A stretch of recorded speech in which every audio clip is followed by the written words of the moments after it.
Ama huysuz jonglör. Hiç turşu küpü yüklemediler. Başla. Ama huysuz jonglör. Hiç turşu küpü yüklemediler. Başla. Ama huysuz jonglör. Hiç turşu küpü yüklemediler. Başla.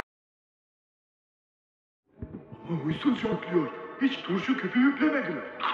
Başla. Ama huysuz jonglör. Hiç turşu küpü yüklemediler.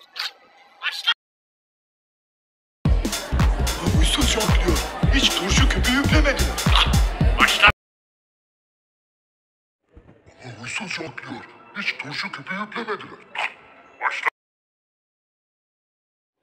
Ama huysuz jonglör. Hiç turşu küpü yüklemediler. Başla. Ama huysuz jonglör. Hiç turşu küpü yüklemediler. Başla. Ama huysuz jonglör. Hiç turşu küpü yüklemediler. Başla. Ama huysuz jonglör. Hiç turşu küpü yüklemediler. Başla. Ama huysuz jonglör. Hiç turşu küpü yüklemediler. Başla.